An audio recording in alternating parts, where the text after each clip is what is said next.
আসসালামু আলাইকুম। আপনি বারবার বেগুনের ফলনের চেষ্টা করছেন কিন্তু ভালো ফল পাচ্ছেন না। বারবার ব্যর্থ হচ্ছেন। যেমনটি একসময় আমরাও বেগুন চাষ করতে গিয়ে ব্যর্থ হয়েছিলাম। কিন্তু অনেক চেষ্টার পর আমরা আপনার কাছে বেগুন চর্চার এমন একটি ভিডিও নিয়ে আসলাম যে আপনি যদি আমাদের বেগুন গাছের পরিচর্যা ফলো করেন তবে একবারেই সফল হয়ে যাবেন ইনশাল্লাহ।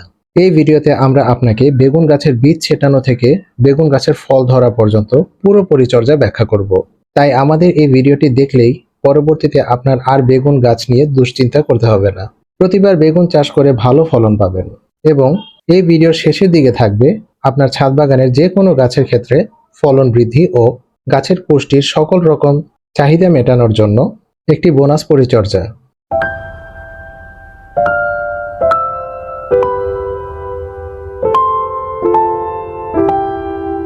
এটা হচ্ছে লাল তীরের হাইব্রিড পার্পেল কিং বেগুনের বীজ। আপনি এই প্যাকেটটির সাইড দিক দিয়ে কেটে বীজগুলো বের করে নেবেন। এই যে বীজগুলো কিন্তু এমন কাঁচা মরিচের বীজের মতো ছোট ছোট হয়।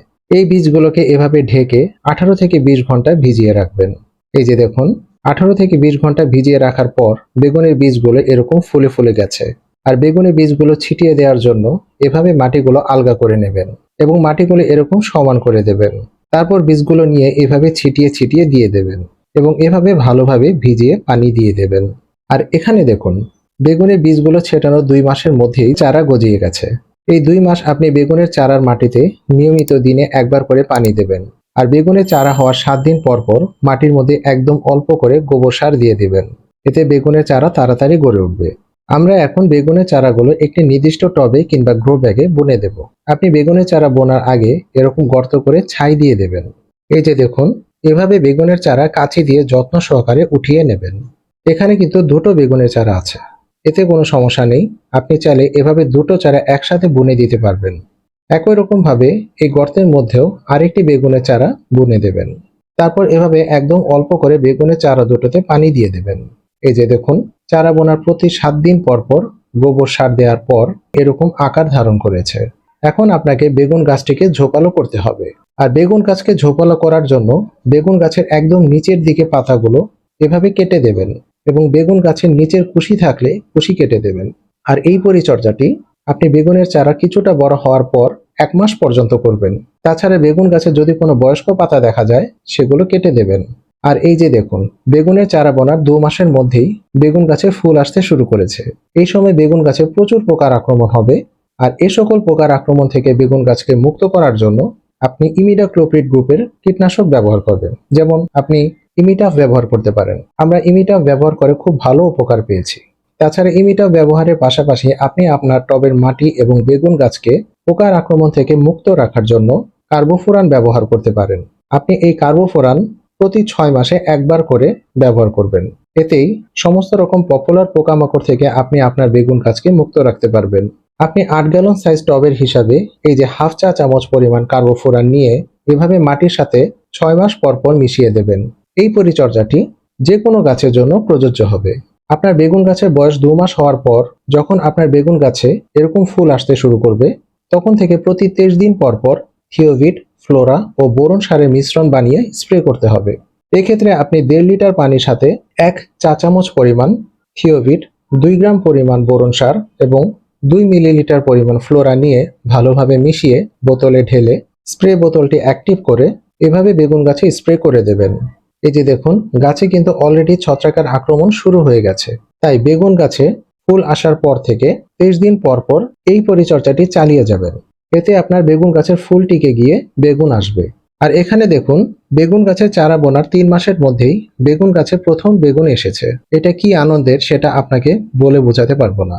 বেগুন গাছে সবাই বেগুন আনতে পারে না। পরপর 2 বার ব্যর্থ হওয়ার পর আমাদের অনেক চেষ্টা ও ধৈর্যের পর আমরা বেগুন গাছে বেগুন আনতে পেরেছি। আর এই যে দেখুন, বেগুনের চারা বোনার 3 মাস 8 দিন পর আমাদের হাইব্রিড বেগুন গাছের চারাটি এমন ঝোপালো হয়ে গেছে। আর দেখুন, বেগুন গাছের পাতাগুলোতে থিওভিট, ফ্লোরা ও বোরন সারের মিক্সচার স্প্রে করার ফলে বেগুন গাছ পুরোপুরি ছত্রাক মুক্ত হয়ে গেছে। আর বেগুন গাছের চারা বোনার 3 মাস 19 দিন পর গাছের প্রতিটি শাখায় শাখায় বেগুন আসছে। এই পর্যায়ে আপনার গাছের বেগুনের স্থায়িত্বতা এবং বেগুন গাছের ফুলগুলো থেকে আরো বেশি বেগুনের ফলনের জন্য প্রতি 7 দিন পর পর গোবর সার দেওয়ার পাশাপাশি একটি মিশ্র সার প্রয়োগ করতে হবে। এই মিশ্র সার বেগুন গাছে যখন ফুল আসতে শুরু করবে তখনই প্রয়োগ করতে হবে। এই মিশ্র সারটি প্রয়োগ করার আগে বেগুন গাছের চারপাশে এমন নালা তৈরি করে নিতে হবে। এই যে এখানে জিপসাম সার আছে, এটা ভার্মি কম্পোস্ট, এটা এনপিকে 19-19-19, আর এটা হচ্ছে পটাশ সার। প্রথমে আপনি এই 8 গ্যালন সাইজের টবের কিংবা গ্রো ব্যাগের হিসাবে 2 মুঠ পরিমাণ ভার্মি কম্পোস্ট দিয়ে দেবেন। এরপর আপনি পটাশ সার দেবেন। আপনি এই পটাশ সার 5 গ্রাম পরিমাণ দিয়ে দেবেন। সেই ক্ষেত্রে 1 চায়ের চামচ পরিমাণ পটাশ সার এভাবে নালার উপর চারপাশ দিয়ে দেবেন।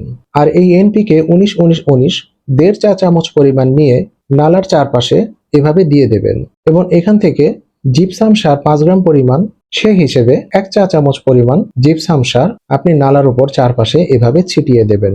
এরপর সারগুলোকে এভাবে উপরের মাটিগুলো দিয়ে ঢেকে দেবেন এবং মাটিগুলো সমান করে দেবেন এবং এভাবে পরিমাণ মতো পানি দিয়ে দেবেন। আপনার ছাদ বাগানে বেগুন গাছ সহ যে কোনো গাছের ক্ষেত্রে ফলন বৃদ্ধি ও গাছের পুষ্টির সকল রকম চাহিদা মেটানোর জন্য একটি বোনাস পরিচর্যা এখন আমরা আপনাকে বলে দিচ্ছি। এই পরিচর্যার জন্য আপনার প্রয়োজন হবে থিওভিট, হিউমিক অ্যাসিড, সরিষার খৈল পচানো পানি এবং 20 লিটার সাধারণ পানি। আপনি প্রথমে 20 লিটার সাধারণ পানিতে 4 চায়ের চামচ পরিমাণ থিওভিট দিয়ে দেবেন। তারপর এই 2 চা চামচ পরিমাণ হিউমিক অ্যাসিড একটি শক্ত কাগজে নিয়ে ভালোভাবে গুঁড়ো করে নেবেন এবং এভাবে 20 লিটার পানিতে মিশিয়ে দেবেন। আর এখানে সরিষা খৈল আছে, আপনি 125 গ্রাম পরিমাণ সরিষা খৈল 5 লিটার পানিতে 7 দিন কিংবা 7 দিনের বেশি দিন ভিজিয়ে রাখবেন। এতে আপনার সরিষা খৈল মিশ্রিত পানির এরকম কালো রং হয়ে যাবে। এক্ষেত্রে অনেক দুর্গন্ধ আসবে, তাই আপনি চাইলে মাস্ক ব্যবহার করতে পারেন। তারপর এই 1.5 লিটার মগের সরিষা খৈল মিশ্রিত পানি এই 20 লিটার পানিতে দিয়ে দেবেন। তারপর কোনো লাঠি কিংবা বাঁশ দিয়ে এভাবে ভালোভাবে নাড়িয়ে উপাদানগুলো মিশিয়ে নেবেন। তারপর আপনার বাগানের সবগুলো গাছের গোড়ায় এই দ্রবণটি এভাবে দিয়ে দেবেন। আপনি যদি এই পর্যন্ত ভিডিওটি দেখে থাকেন তাহলে এটা নিশ্চিত করে আমরা বলতে পারি যে আপনি ছাদ বাগানে বেগুন চাষে কখনো বিফল হবেন না, সবসময় সফল হবেন। আজ বিদায় নিচ্ছি, আল্লাহ হাফেজ।